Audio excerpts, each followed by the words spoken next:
Boa noite, quinta-feira, 10 de novembro. Hoje você vai saber como anda a situação financeira de Bauru em meio à crise e às vésperas da troca de gestão. Vamos receber ao vivo o secretário municipal de Economia e Finanças, Marcos Garcia. A gente fala também de economia doméstica. O litro do leite, que já custou R$ 4,00, agora sai por menos de R$ 2,00. Para o produtor, a opção é agregar valor, porque a venda do produto in natura já não compensa mais. Semana Municipal do Hip Hop leva combo 5 elementos para as escolas da cidade. São as referências da cultura das ruas, na arte e na música.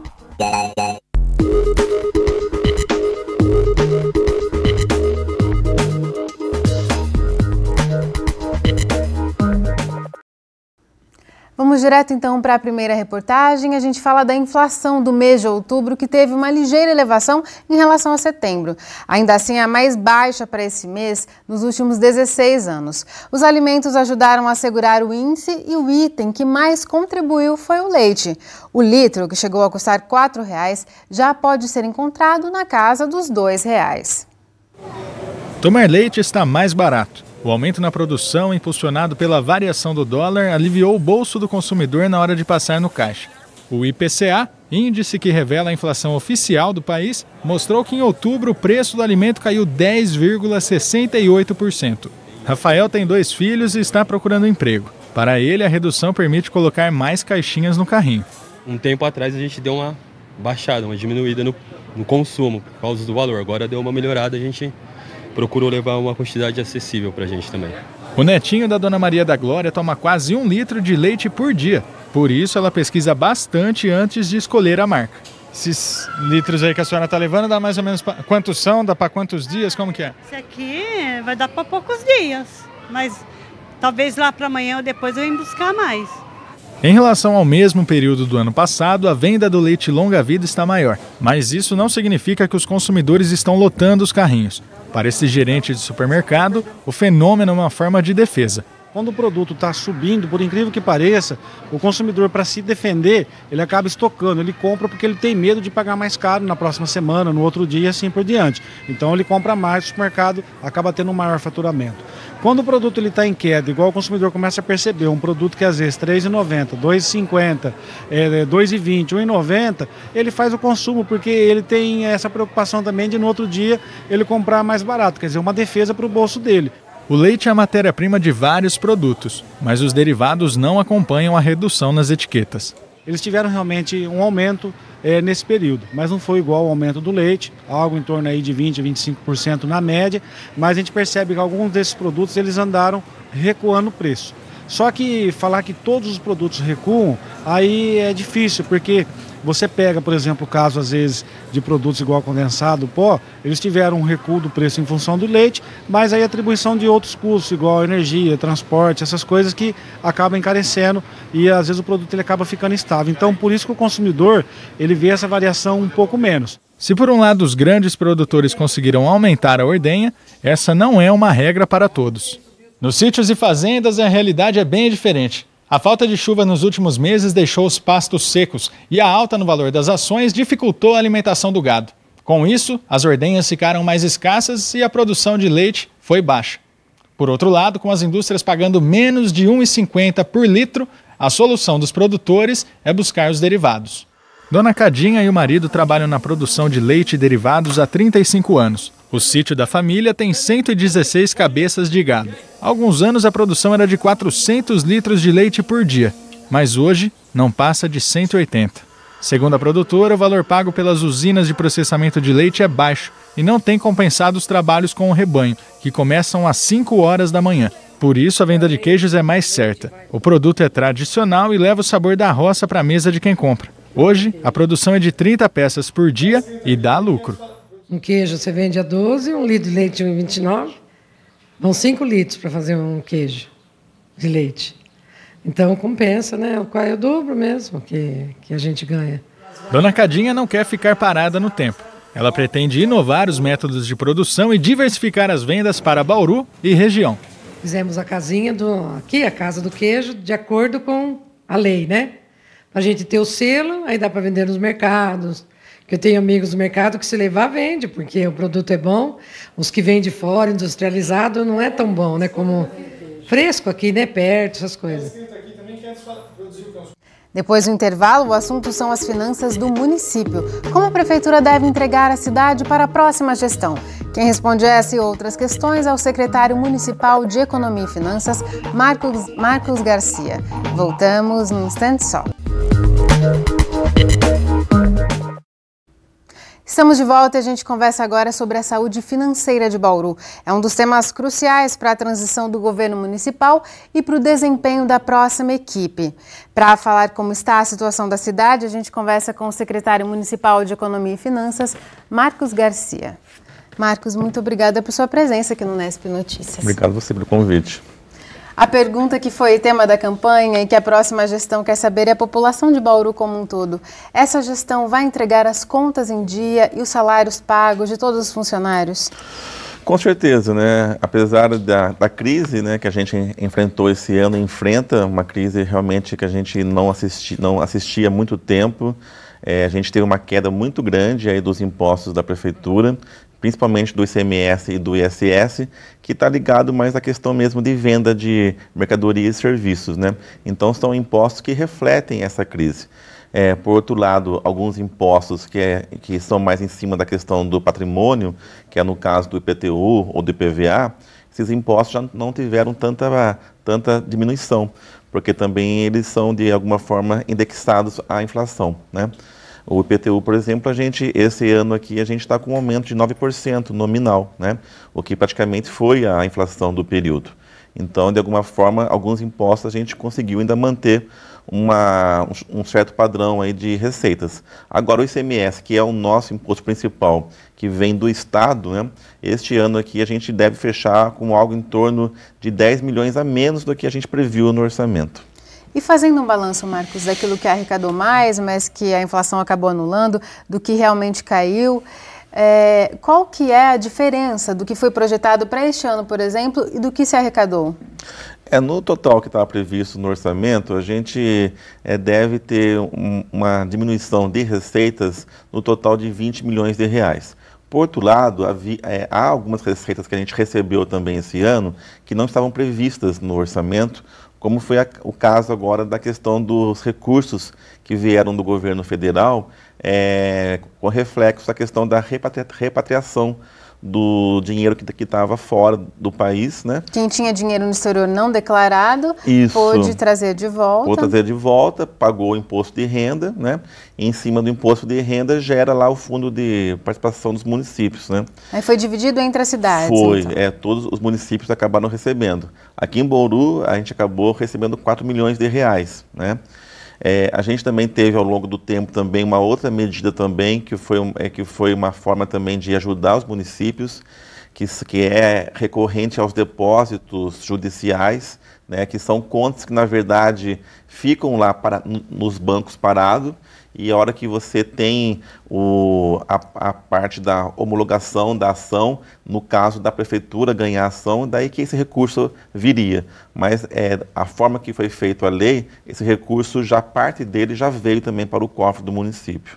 Então esses dois recursos extras com o qual o município não contava e vieram ajudar, possivelmente a próxima gestão não vai contar com esse tipo de recurso. Não, porque os depósitos judiciais, realmente, isso foi um procedimento único, né? E também a questão da repatriação, mesmo que o governo, o ano que vem, faça uma outra medida, parece que vai fazer, mas o grosso já veio também, né?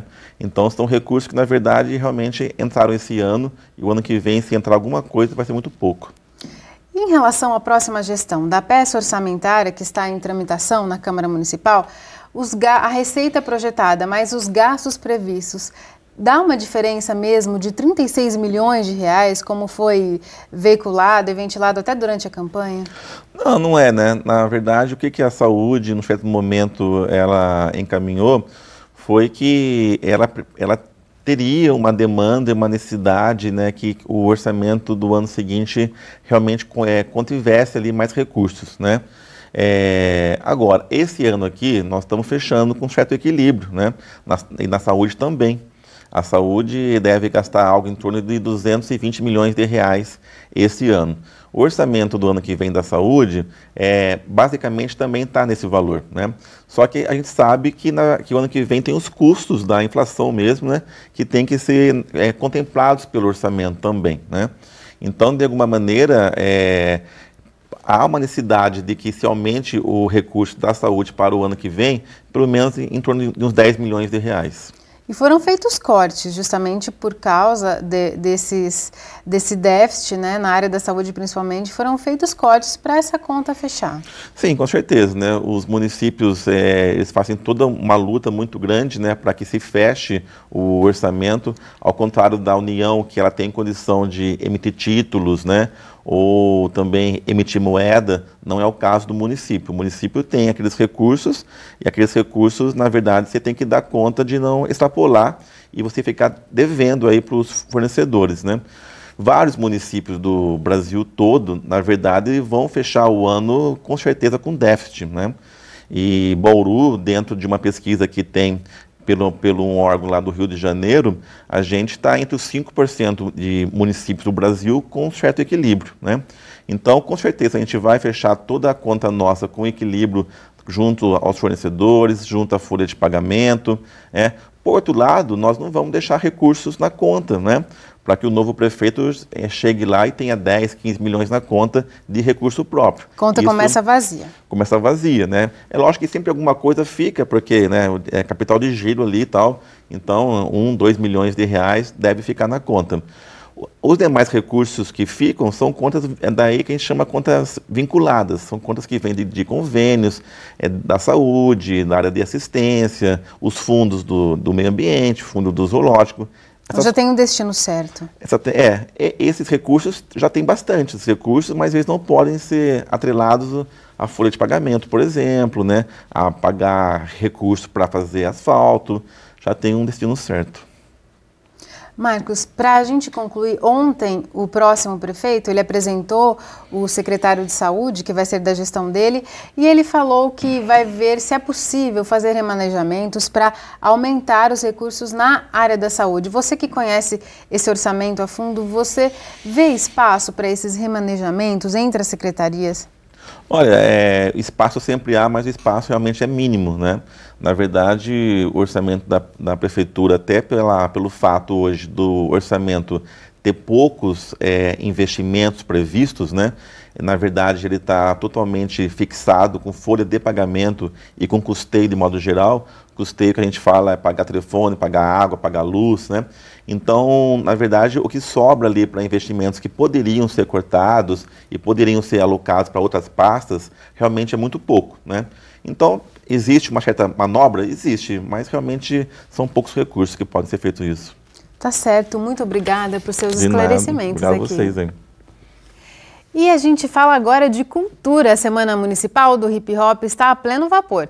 E uma das atividades que agita as escolas é o combo 5 elementos. São o grafite, o break, o rap, o DJ e o conhecimento, que chegam de uma vez só para os alunos da rede pública ampliarem o repertório cultural. Amanhã, na Escola Municipal Nacilda de Campos, no Jardim TV, saiu do tradicional com a presença dos integrantes do movimento hip hop. A ação leva até escolas e outros espaços públicos os principais elementos presentes na cultura do hip hop. A Beatriz não conhecia o movimento, mas desde cedo já sabe da importância de ter contato com diferentes manifestações culturais. É bom a gente saber da cultura de uma coisa, de outra coisa, para a gente saber diferenciar. Não tem diferença entre roupa, estilo, qualquer coisa. Para a gente ver que a gente não precisa ficar só em uma cultura, a gente pode participar de muitas outras. Este é o segundo ano consecutivo de parceria entre as escolas municipais e os organizadores da Semana do Hip Hop em Bauru, uma ação que mostra para os jovens que cultura e educação não ficam só dentro da sala de aula. Cultura, né, em geral, ela tem que estar inserida dentro da escola, além dos conteúdos formais. Então, as crianças, elas veem aí no hip hop, nos 5 elementos que eles trazem, uma forma de trazer a cultura formal para essa informalidade e essa informalidade para o formal.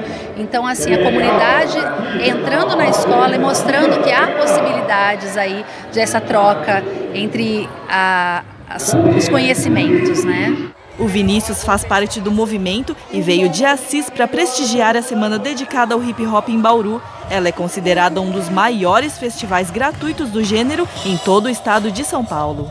Muitas vezes as crianças estão desenvolvendo esse senso crítico, estão começando a entender o mundo ao redor, essas relações sociais, e o hip hop ele ajuda muito nisso. Muitos eles têm vontade de se expressar e muitas vezes não conseguem, e até mesmo dentro da escola. E aí quando a gente chega com um projeto assim que traz toda essa ideia e expande esse universo deles, aí eles gostam muito. Grafite, break, rap, DJ e conhecimento. Esses são os itens que fazem parte do combo 5 elementos. E é o conhecimento sobre o que integra o hip hop e a história do movimento que ajuda a fortalecer quem luta diariamente pelo gênero. Trazer o hip hop na periferia é muito importante, porque é onde ele nasceu e onde ele precisa estar. Ele precisa alcançar outros lugares também, de ocupar esses outros espaços. Mas a periferia é um lugar que o hip hop não pode sair jamais. Além de levar diversidade cultural para as escolas, a ação proporciona a discussão de assuntos como questões de gênero e desigualdade social. Desde bem cedo, os jovens se habituam a refletir sobre esses temas. Nós mulheres que somos protagonistas, né, dentro do movimento, tá levando, só a nossa presença já é um empoderamento muito grande para as meninas, porque muitas vezes acaba enxergando um meio muito masculinizado, onde tem muitos homens e acaba não vendo as mulheres, né? E quando elas de fato enxergam as mulheres fazendo a mesma coisa que os caras fazem, eu acho que elas se identificam com a gente, né, por ser mulher, por estar ali, por estar ocupando um espaço. Mais do que conhecer, os alunos puderam vivenciar o hip hop dentro do ambiente escolar. Gostei do grafite, as coisas, a dança, a música, que eles fazem tudo na hora as coisas. Para mostrar que não tem diferença entre pessoas, tribos, raças, todos iguais. Você se interessou por aprender alguma coisa da cultura dele? Eu queria aprender mais o grafite, né? Achei muito legal.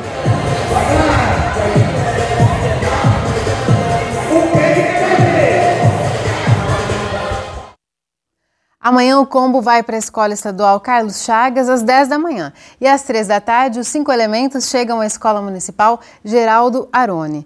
E daqui a pouquinho, às 8 da noite, tem Cine Hip Hop de graça no Centro Comunitário do Ouro Verde. A programação da semana é bem extensa, então é só acessar a página da semana no Facebook para se inteirar das atividades. E a chuva que caiu ontem assustou os moradores de Bauru. Foram 29 milímetros, de acordo com o IPMET. E depois da tempestade, um presente. 2 arcos-íris cortaram o céu de Bauru. Formaram um arco que abraçou o horizonte da cidade sem limites. Muita gente compartilhou a foto nas redes sociais e esse aí é o registro do nosso cinegrafista Vanderlei De Luca. E por causa do calor e da umidade do ar alta, podem cair mais pancadas em Bauru hoje ainda e amanhã. As informações são do IPMET e do CPTEC. A sexta-feira deve amanhecer com sol em todas as regiões paulistas, mas no fim do dia áreas de instabilidade se formam e podem provocar chuvas rápidas, porém fortes. Bauru segue a tendência do estado de pancadas de chuvas no fim do dia amanhã. Agora a umidade do ar é de 42%. Os ventos sopram fracos, a 9 km por hora. Hoje a temperatura variou entre 17 e 33 graus.